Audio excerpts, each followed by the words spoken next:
إن الحمد لله نحمده ونستعينه ونستغفره ونعوذ بالله من شرور أنفسنا ومن سيئات أعمالنا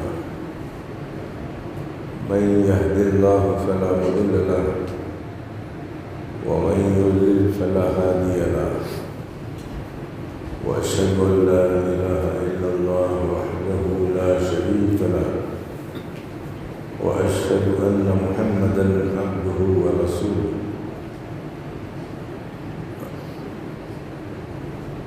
يا أيها الذين آمنوا اتقوا الله حق تقاته ولا تموتن إلا وأنتم مسلمون يا أيها الناس اتقوا ربكم الذي خلقكم من نفس واحدة وخلق منها زوجها وبث منهما رجالا كثيرا ونساء واتقوا الله الذي تساءلون به والأرحام إن الله كان عليكم رقيبا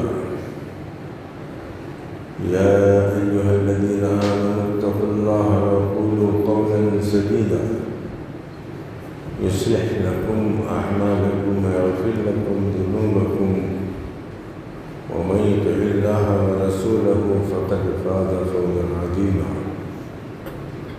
أما بعد فإن خير الحديث كتاب الله وخير الهدي هدي محمد صلى الله عليه وسلم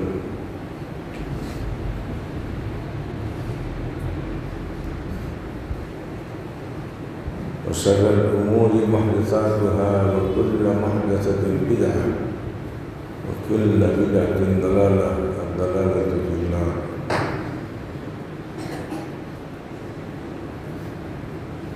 أعوذ بالله السميع العليم من الشيطان الرجيم من همزه ونفخه ونفثه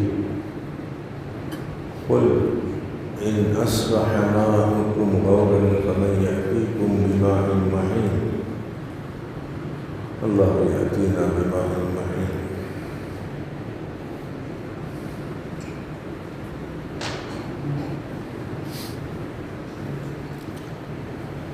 سب قسم کی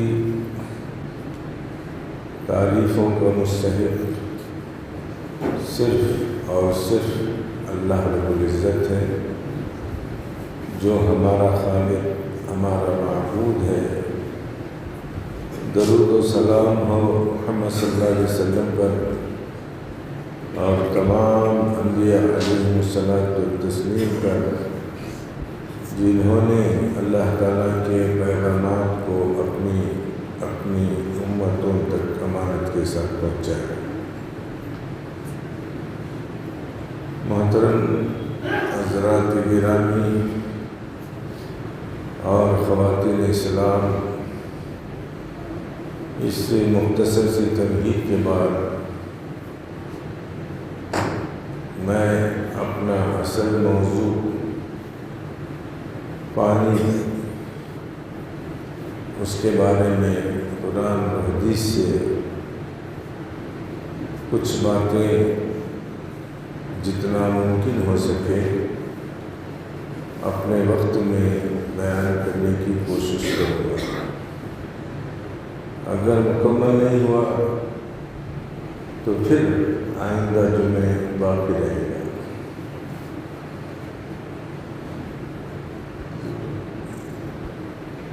آپ نے سنا ہوگا کثیر مقدار کے پانی کے اندر تھوڑی گندگی پڑ جائے،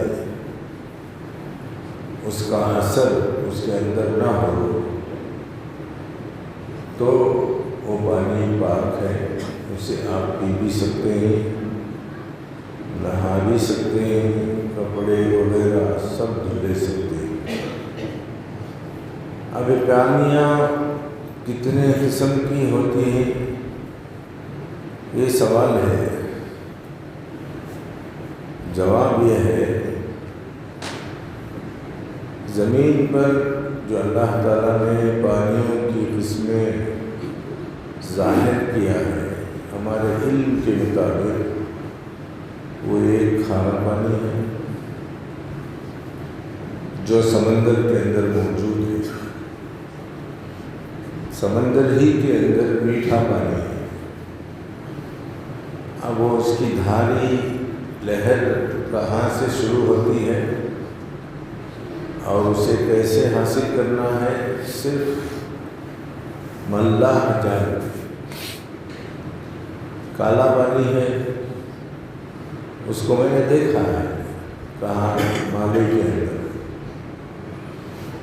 ہرا پانی ہے، اس کو بھی ہم نے دیکھا ہے۔ وہاں پر 3 قسم کے پانیاں ایک ہی سمندر کے اندر بہتے ہیں اور اتنا فورس سے بہتے ہیں آپ اندازہ نہیں کر سکتے۔ تو آپ یہ مت سمجھو سمندر کا پانی ٹھہرا ہوا ہے، ایسا نہیں ہے۔ سمندر کا پانی بہہ رہا ہے۔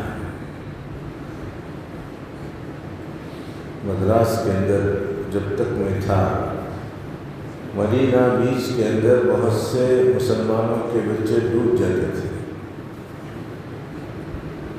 اب ان کو تلاش کرنے کے لیے حکومت سے اپیل کرتے تھے، اس کے ماہر سے جا کر کے سوال کرتے تھے یہ لاش کس طرف بہی ہے، کیا دائیں طرف، سیدھے، بائیں طرف؟ تو وہ کہاں ڈوبا ہے وہ دیکھ کر کے بتاتے تھے کہ لاش اس طرف گئی ہوگی، اس طرف گئی ہوگی، اس طرف گئی، اسی طرف جاتے تھے، لاش مل جاتی تھی۔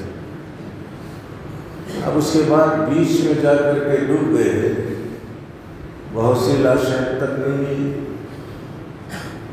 تو ہمارے قبضے کے اندر اللہ تعالیٰ نے جتنی صلاحیت رکھا ہے اس کو ہم استعمال کرتے ہیں۔ اب تو ماشاءاللہ کیمرے بن گئے ہیں، پانی کی سطح پر کھڑے ہو کر کے آپ اندر کی چیز دیکھ سکتے ہیں، یا نہیں تو کیمرہ پانی کے اندر چھوڑ کر کے وہاں کی مخلوقات کی تصویر کشی کرتے، یا نہیں تو کیمرہ سمندر میں ڈال کر کے چھوڑ دیتے ہیں، اس کے سامنے سے جو جو مخلوقات گزرتی ہیں اس کی تمام تصویریں آ جاتی ہیں۔ تو بہرحال آج کا دور کافی ترقی یافتہ سمجھا جاتا ہے، اس میں سے یہ چیزیں آج کل فلماتے بھی ہیں، لوگوں کو دکھاتے بھی ہیں اور لوگ دیکھتے بھی ہیں۔ جس کو جتنی طاقت ہے وہ کھوج کرے۔ اللہ نے اتنا آزاد چھوڑ دیا ہے انسان۔ اب اس کے بعد یہ پانیاں جو ہیں اس کے بارے میں اللہ کے نبی صلی اللہ علیہ وسلم نے فرمایا ان الماء لا ينجسه شيء الا ما غلب على ريحه وطعمه ولونه بنجاسة تحدث فيه۔ ذرا حدیث کے الفاظ پر ہم لوگ غور کریں گے۔ اللہ کے نبی صلی اللہ علیہ وسلم نے فرمایا پانی اسے کوئی چیز گندا نہیں کر سکتی۔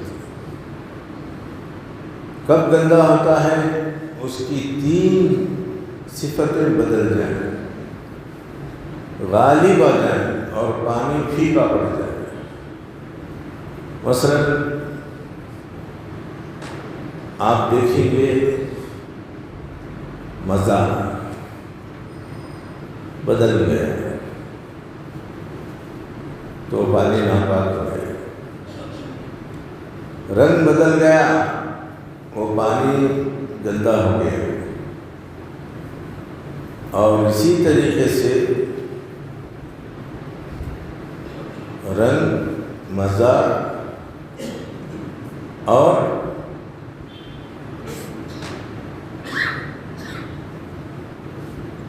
رنگ، مزہ،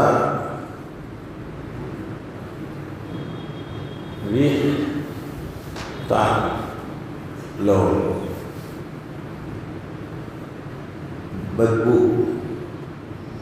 بدبو آ گئی، یہ تین چیزوں کی وجہ سے آدمی پانی استعمال نہیں کر سکتا۔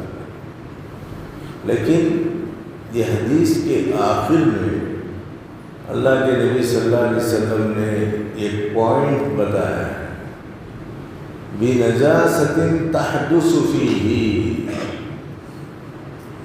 رنگ، مزہ، بدبو، یہ تینوں چیزیں پانی کو بدل ڈالیں گندگی سے۔ گندگی اتنی زیادہ ہو، پانی بدل جائے، مزہ بدل جائے، رنگ بدل جائے، تب اسے استعمال نہیں کر سکتے ہیں۔ اب کتنی گندگی ہونا، سوچو، سمندر کتنا بڑا ہے، اس کے اندر کتنی گندگی پڑ جائے تو اس کے اندر پانی بدبودار ہو سکتا ہے اور اس کا رنگ بدل سکتا ہے۔ آپ خود سوچو، اس کا مزہ بدلنا، تو کافی مقدار میں اس کے اندر گندگی آئے تب۔ لیکن ایک سوال یہ پیدا ہوتا ہے، پانی کے اندر اگر ہم لوگ کھانے والی چیزیں ملا دیں، اس کا مزہ بدل جائے، تو اللہ کے نبی صلی اللہ علیہ وسلم نے فرمایا جائز۔ اب مثلا نمک ہے، حرام ہے کیا؟ پورا سمندر نمک ہے، حرام نہیں ہے، نمک پاک ہے، حلال ہے، اس کے گرنے سے پانی کبھی ناپاک ہو ہی نہیں سکتا، چاہے آپ وضو کریں، پی لیں، نہا لیں، دھو لیں، سب کچھ کریں۔ کیوں؟ جائز چیز ہے جو مل گئی ہے پانی کے اندر۔ ایسے ہی جائز رنگ، بارش کا پانی ہے، آپ دیکھو لال رہتا ہے، کہیں زمین کالی ہے تو وہاں کالا ہو جاتا پانی ٹھہرا ہوا۔ زمین جس طریقے کی ہوتی ہے، مٹی جس طریقے کی ہوتی ہے، پانی کا کلر بدلتا رہتا ہے۔ مٹی حرام نہیں ہے۔ عورتوں کو بھی دیکھے ہوں گے آپ، کھاتی رہتی ہیں، بچوں کو بھی دیکھو کھاتے رہتے ہیں، اور خصوصاً چاول کے اندر جو مٹی ہوتی ہے وہ بہت کھاتی ہیں عورتیں۔ ان کو عربے شروع ہوتے ہیں، یعنی بچہ پیدا ہونے کے بعد عورت کے اندر ایک خاص قسم کی خواہش ہوتی ہے، کبھی گندگی کھانے کی، کبھی خوشبو سونگنے کی، کبھی بدبو سونگنے کی۔ یہ قدرتی چیز ہے، ویسے وقت میں اسے دینا ضروری ہے، ورنہ اس کا بچہ ناقص ہو جاتا ہے، کم عقل ہوتا ہے۔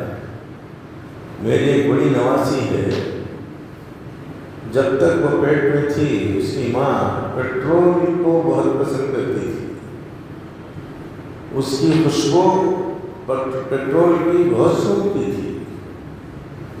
اب وہ بچی پیدا ہوئی تو نپل کی خوشبو اسے بہت پسند تھی، 5 6 نپل پورے چہرے پر رکھ کر کے سوتی تھی۔ اتنا بھی کوشش کی گئی تو باز نہیں آئی۔ تو اس طریقے سے بعض چیزیں عربے لگنے کی وجہ سے عورتیں کھانے کی کوشش کرتی ہیں، اگر وہ جائز ہے آپ ان کو مہیا کیجیے، اگر ناجائز ہے آپ اسے مہیا نہ کریں۔ یہ سب معاشرے کے اندر دیکھا جا رہا ہے، کیا انسان کی۔ مجھے بھی پیٹرول کی خوشبو بہت پسند، پیٹرول بینک کے پاس کبھی بھی اسے سونگنا مجھے پسند ہے۔ بعض لوگ پسند نہیں کرتے، بعض لوگ تو پیٹرول ناک کو لگا کر کے سونگتے ہیں اور اس کا نشہ کرتے ہیں۔ دیکھیں آپ اسے، یہ وینسنٹ ٹیلی روڈ میں جو روڈ ماس روڈ کو جاتا ہے، اس کے کنارے بس اسٹینڈ تھا، پہلے بسیں کھڑتی تھیں، ابھی وہی کھڑتی شاید، وہاں پر ایک پیٹرول بنکر لگنے کا نام تھا، وہ میکینک کا نام تھا وینسنٹ۔ ان گاڑیوں کے اندر ویسٹ ڈال کر کے نکال دیتا اور 24 گھنٹے ناک کو لگا کر کے سنتا اسی میں اس کا انتقال ہوا۔ اتنی سوندھی بو ہوتی ہے اس کی، کسی کو کیروسین کی بو پسند آتی ہے، کسی کو ڈیزل کی بو پسند آتی ہے، تو اس کے لائق اور کام کرتے ہیں۔ تو یہاں پر جو پانیاں جائز چیز سے بدلی ہوئی ہیں، ان کو آپ استعمال کر سکتے ہیں۔ جیسے نمک مل گیا ہے، تھوڑا آٹا پڑ گیا گیہوں کا، آپ استعمال کریں، پھینکنا نہیں۔ اسی طریقے سے شکر مل گئی ہے، آپ پانی نہیں پھینکیں گے، استعمال کریں گے۔ جتنی بھی جائز چیزیں، جائز رنگ پانی کے اندر ملا دیے جائیں یا مل جائیں تو پانی ناپاک نہیں ہے۔ ہاں، اس وقت ناپاک ہو جاتا ہے کہ پانی کا جو اثر ہے وہ کم ہو جائے اور گندگی کا اثر زیادہ ہو جائے، تو اس پانی کو استعمال بھی نہیں کر سکتے، آپ پی بھی نہیں سکتے، نہا دھو بھی نہیں سکتے۔ کیوں؟ گندگی کی وجہ سے۔ سمندر کے اندر یہ مسجد اتنی بڑی بڑی مچھلیاں مر جاتی ہیں، مگر سمندر کے اندر اس کا کوئی اثر نہیں ہوتا۔ کتنے جانور سمندر کے اندر مر جاتے ہیں، کوئی پانی کے اندر اثر نہیں آتا۔ ہم اسے نہا بھی سکتے ہیں، پی بھی سکتے ہیں، وضو بھی کر سکتے ہیں۔ اللہ کے نبی صلی اللہ علیہ وسلم نے شرط لگائی بنجاست تحدث فیہ، گندگی کی وجہ سے جو اس کے اندر پڑ جانے سے رنگ بدل جائے، مزہ بدل جائے اور اس کی بو بدل جائے، یہ تینوں چیزیں اگر گندا ہے ملنے کی وجہ سے ہو گئی ہے، جیسے حوض میں گندگی کا اثر آ گیا، کنویں میں گندگی کا اثر آیا، اس سے رنگ بھی بدل گیا، مزہ بھی بدل گیا، بو بھی بدل گئی، اسے خالی کرو۔ کیوں؟ مختصر پانی ہے۔ اب یہ اللہ کے نبی صلی اللہ علیہ وسلم نے عام پانیوں کا حکم تو بتا دیا، سمندر کو بتا کر کے، تالاب کو بتا کر کے، جھیلوں کو بتا کر کے، اب اس کا جانور کھانے کے بارے میں بھی بتا دیا۔ اب اس کے علاوہ کیا پانی ہے؟ وَأَنزَلْنَا مِنَ السَّمَاءِ مَاءً مُبَارَكًا، ہم نے آسمان سے برکت والا پانی نازل کیا۔ آسمان سے جو پانی آتا ہے اس کے بارے میں تمام سائنسدانوں کا خیال یہی ہے، زمین کا پانی بھاپ بن کر کے اوپر جاتا ہے، پھر بادل میں مل کر کے وہ بادل بن جاتا ہے، پھر اس پانی کو اللہ تعالیٰ پاک صاف کر کے بڑا ٹھنڈا برساتا ہے۔ اب اسے مبارک پانی کہا اللہ تعالیٰ نے۔ کیا مبارک ہے؟ آپ لوگ غور نہیں کرتے، کیا برکت ہے اس کے اندر؟ دیکھو، کچھ کسان چاول پہنتے ہیں، وہ پانی سے چاول ہوتا ہے، صرف چاول۔ کچھ کسان پھلیاں اگاتے ہیں، اس سے پھلیاں نکلتی ہیں، صرف پھلیاں،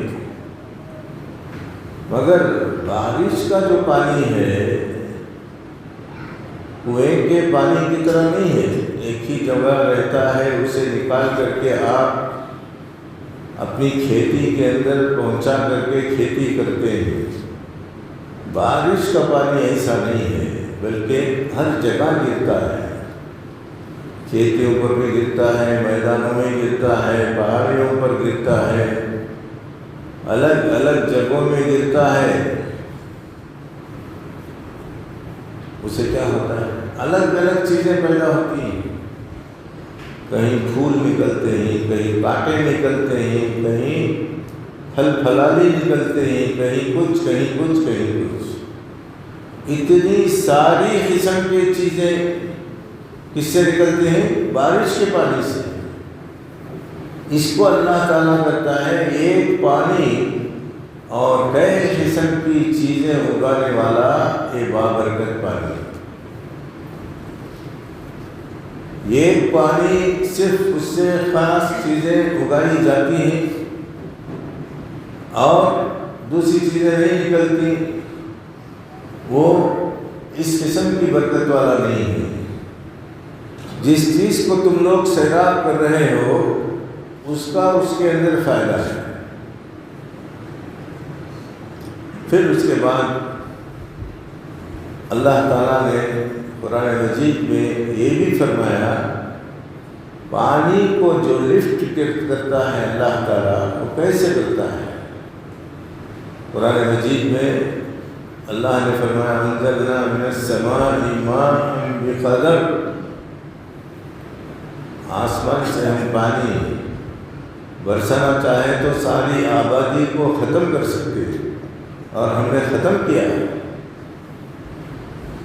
ساری آبادی مصیبت میں آ سکتی ہے اور ہم نے ایسی مصیبت لائی ہے، کتنے قوموں پر لائی ہے، نوح علیہ السلام کی قوم پر، فرعون پر،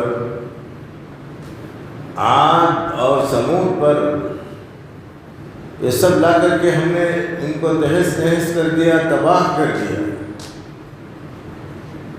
پھر اس کے بعد اللہ تعالیٰ فرماتا ہے یہ اندازے سے ہی بارش برستی ہے، زیادہ ہو گئی آپ بھی مصیبت میں ہم بھی مصیبت میں، کم ہو گئی آپ بھی مصیبت میں ہم بھی مصیبت میں، سارے پرندے چرند سب شریک ہو جاتے ہیں۔ لیکن اللہ تعالیٰ فرماتا ہے وَأَنزَلْنَا مِنَ السَّمَاءِ مَاءً بِقَدَرٍ، ایک اندازے کے مطابق ہم بارش برساتے ہیں۔ وہ اندازہ کیا ہے؟ فَأَسْكَنَّاهُ فِي الْأَرْضِ، اسے زمین کے اندر ٹھہرا دیتے ہیں، پانی کو زمین کے نیچے ٹھہرا دیتے ہیں ہم لوگ۔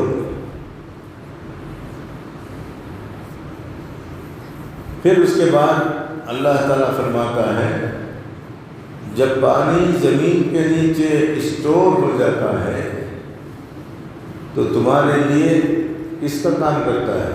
سمپ کا کام۔ اتنا بڑا سمپ شاید کوئی بنایا نہیں ہوگا، پوری زمین کو اللہ تعالیٰ سمپ بنایا ہے۔ زمین جب پانی پی لیتی ہے، آپ کے بوروں میں پانی آتا ہے، آپ کے کنووں میں پانی آتا ہے، ہر قسم کی سہولت آپ کو ہو جاتی ہے۔ اس کے لیے بھی آپ کو بور ویل ڈالنا پڑے گا، ڈالیں گے تو کہاں کس مقدار میں پانی ملا وہ بھی آپ کو معلوم ہو جاتا ہے۔ تو معلوم یہ ہوا کہ اللہ تعالیٰ یہ پانی زمین پر گرانے کے بعد اسے اسٹور کرا دیتا ہے، اور زمین اس کو اسٹور کر لیتی ہے، پھر اسے ہم لوگ فائدہ اٹھاتے ہیں۔ یہ ایک قسم ہے پانی کی۔ آپ کی دعاؤں میں بھی اللہ کے نبی صلی اللہ علیہ وسلم نے جو اونچی دعائیں سکھائی ہیں اس کے اندر بھی پانی کا لفظ ہے۔ ایک تو گناہ، ہمارے جو گناہ ہیں وہ کیسے ہیں؟ گرم بھی ہیں کالے بھی، اس کی رنگت کیا ہے؟ کالے۔ اللہ کے رسول صلی اللہ علیہ وسلم فرماتے ہیں جب کوئی انسان گناہ کرتا ہے تو اس کے دل میں ایک کالا ٹپکا پڑ جاتا ہے۔ یہ علامت کس کی ہے؟ گناہ کی علامت ہے۔ بڑے پیمانے پر اللہ تعالیٰ نے فرمایا یوم تبیض وجوہ وتسود وجوہ، وہ دن یاد کرو جب تمہارے چہرے چمکیلے بنا دیے جائیں گے، یعنی چمک دمک کے ساتھ تمہارے چہرے نظر آئیں گے، اور ایک دم کالے کلوٹے بنا دیے جائیں گے۔ یہ دو قسم کے چہرے ہوں گے۔ کب؟ قیامت کے دن۔ کیا علامت ہے اس کی؟ تو اللہ تعالیٰ اس کی تفصیل سے بتاتا ہے جن کے چہرے چمک رہے ہوں گے، دمک رہے ہوں گے، یہ سب جنتیوں کے چہرے۔ دنیا کے اندر جنتی کا چہرہ کالا بھی ہو سکتا ہے، گورا بھی ہو سکتا ہے، درمیانی بھی ہو سکتا ہے، جہنمی بڑا خوب روح ہو سکتا ہے، خوبصورت رہ سکتا ہے، لیکن خوبصورتی سے جنت کو نہیں جائے گا۔ تو اللہ تعالیٰ قیامت کے دن ان کو جہنم میں ڈالنے سے پہلے سزا کے طور پر ان کے چہروں کو بدل دے گا۔ بعض چہرے اتنے حسین اور جمیل ہوں گے دیکھتے ہی رہ جائیں گے، بعض چہرے ایسے کالے کلوٹے ہوں گے دیکھنا بھی پسند نہیں آئے گا۔ یہ قرآن میں ہے۔ کالے چہروں کے بارے میں اللہ نے فرمایا اما الذین اسودت وجوہہم فہم فی النار ہم فیہا خالدون، جن کے چہرے کالے ہیں یہ جہنمی ہیں اور اس کے اندر وہ ہمیشہ ہمیشہ رہیں گے۔ جن کے چہرے چمک دمک کے ساتھ ہیں وہ سب کے سب جنت میں ہمیشہ رہیں۔ دو ہی چہرے ہیں، کالے چمکدار، دو ہی چہرے ہیں۔ تو قرآن حکیم نے بڑی تفصیل کے ساتھ ان کا ذکر کیا ہے۔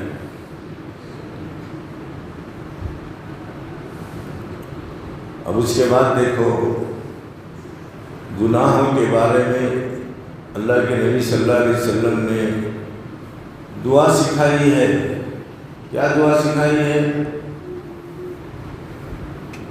اللہم باعد بینی وبین خطایا کما باعدت بین المشرق والمغرب، اللہم نقنی من الخطایا کما ینقی الثوب الابیض من الدنس، اللہم اغسل خطایا بالماء والثلج والبرد۔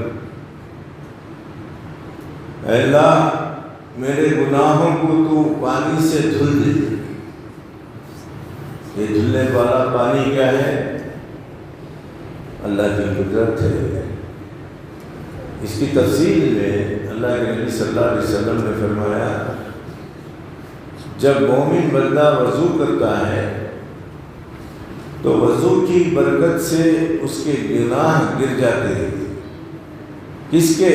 ہاتھ سے جو گناہ کیا ہے، ہاتھ سے جو گناہ کیا ہے یہ 3 مرتبہ دھوئے، 2 مرتبہ دھوئے، 1 مرتبہ دھوئے، اس کے آخری خطروں کے ساتھ پاک ہو جاتا ہے۔ پہلے پانی غلط استعمال کرتا ہے، کلی کرتا ہے تو منہ سے جتنے گناہ کیے ہیں صغیرہ چھوٹے اللہ تعالیٰ ان کو معاف کر دیتا ہے۔ چہرہ دھوتا ہے، چہرے سے جو گناہ کیا ہے چھوٹے یا بڑے، وضو کا پانی لگنے کے ساتھ اللہ تعالیٰ اسے بھی پاک کر دیتے ہیں۔ پانی کے ساتھ یا پانی کے خطروں کے ساتھ، حدیث میں تو پانی کے خطرے ہی ذکر ہیں۔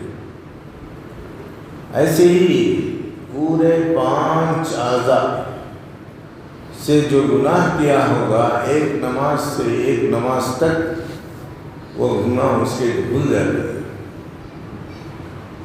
پھر اس کے بعد ایک مثال دیتے ہوئے اللہ کے نبی صلی اللہ علیہ وسلم نے پانی کا ذکر کیا ہے۔ کیا ذکر کیا ہے؟ جب ایک بندہ اس کے گھر کے پاس ایک نہر ہے، آپ نے سوال کیا 5 مرتبہ اس میں غسل کرتا ہے، هل يبقى من درنه شيء؟ کیا اس کے جسم میں کوئی میل کچیل ہو سکتا ہے؟ صحابہ کرام نے صاف طریقے سے کہا نہیں۔ ایسے ہی ایک مومن جب 5 مرتبہ وضو کرتا ہے تو اس کے گناہ پورے کے پورے ختم ہو جاتے ہیں اور پاک صاف ہو جاتا ہے۔ بول، یہ معمولی پانی جس کو ہم پاکی کے لیے استعمال کر رہے ہیں، اس کے 2 سبب بتائے اللہ کے نبی صلی اللہ علیہ وسلم نے۔ پہلے جسم کی پاکی، دوسرا گناہوں کی پاکی۔ معمولی چیز نہیں ہے وضو، اور اس کے دھلنے پر بھی قیامت کے دن 5 اعضاء چمکتے ہوں۔ ان امتی یاتون یوم القیامت غرا محجلین من اثر الوضوء، میری امت قیامت کے دن آئے گی، ان کے 5 اعضاء چمکتے ہوں گے، 2 ہاتھ، 2 پیر، چہرہ۔ یہ کس کا اثر ہوگا؟ یہ وضو کا اثر۔ اب بتائیے، یہاں پر بھی اللہ نے جو بات فرمائی اسی کی تائید میں رسول اللہ صلی اللہ علیہ وسلم نے بھی فرمایا۔ پھر اس کے بعد دعا کے اندر من الماء والثلج والبرد، گناہوں کو میرے پاک کر دے پانی سے پاک ہو جاتے ہیں۔ اگر کسی کو میسر ہے تو گولے سے وضو کیجیے، وہ برف جو آسمان سے گرتی ہے چھوٹی چھوٹی، اس کو عربی میں سلج کہتے ہیں۔ یہ بھی برف ہی ہے مگر جلدی گھل جاتی ہے۔ تو قرآن حکیم جب اولے کی بارش ہوتی تھی تو چھتوں کے اوپر سے جو پانی گرنے کی جگہ ہوتی تھی اس کو ذخیرہ کر لیتے تھے۔ میں نے بھی کیا ہے۔ پوچھا کیوں؟ ارے بچھو کے کاٹنے پر یہ پانی لگا دو، بہت فائدہ ہوگا، اور اس سے جو دوائی بنتی ہے اس کا بہت ہی فائدہ ہوتا ہے۔ اللہ کے نبی صلی اللہ علیہ وسلم نے جس کو پاکی کا ذریعہ بتایا اس سے بیماری بھی پاک ہو جاتی ہے۔ فرض کرو ہمارے شہر کے اندر پانی نہیں برسا، سوکھا پڑ گیا، کیا ہوں گے؟ ہم لوگ مر جائیں گے، بیمار ہو جائیں گے۔ جب تک اللہ کا کارپوریشن پوری سڑکوں کو نہ دھولے، پورے گھروں کی چھتوں کو نہ دھلے، ورنہ ہم لوگ بیمار ہو جائیں گے۔ یہ اللہ کا کارپوریشن ہے جو ایک ہی وقت میں ساری بستی کو دھو ڈالتا ہے۔ کتنی بڑی نعمت ہے۔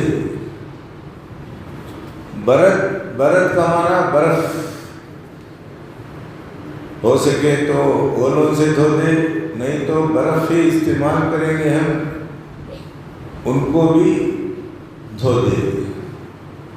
ابھی کشمیر کے اندر پرسوں ویڈیو بتایا کشمیر کا، ایک مسلمان دعا کر رہا، اللہ ہمارے گناہوں کی سزا ہے یہ، کیا پانی برف بن گیا، پینے کے لیے پانی نہیں ہے۔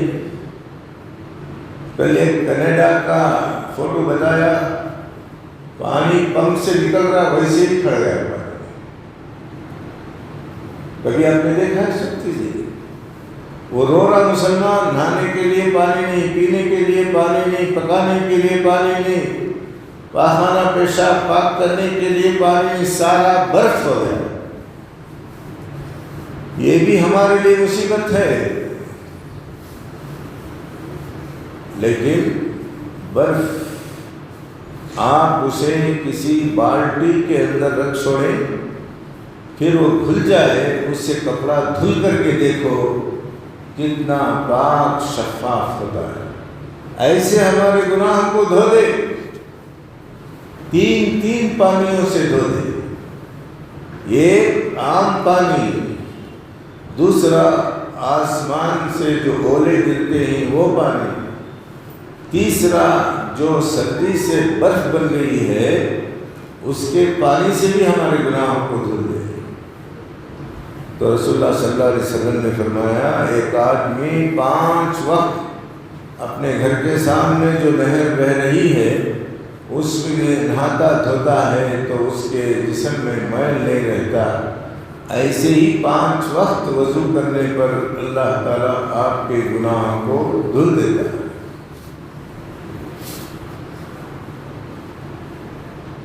تو گناہوں کو بھی دھلنے کے لیے پانی کا ذکر آیا ہے. اور وضو کرنے کی برکت میں اللہ کے نبی صلی اللہ علیہ وسلم نے 5 اعضاء چمکتے ہوں گے، 2 ہاتھ، چہرہ، 2 پیر. معمولی چیز نہیں ہے، جسم ظاہری پاکی ہے لیکن اس کا اثر قیامت کے دن اتنا عظیم ہوگا کہ اس سے اللہ کے رسول اپنی امت کو پہچان لیں گے. پھر اس کے بعد زمزم کا پانی کتنے ہزار سال سے، تقریباً 4000 سال ہو گئے. کتنے؟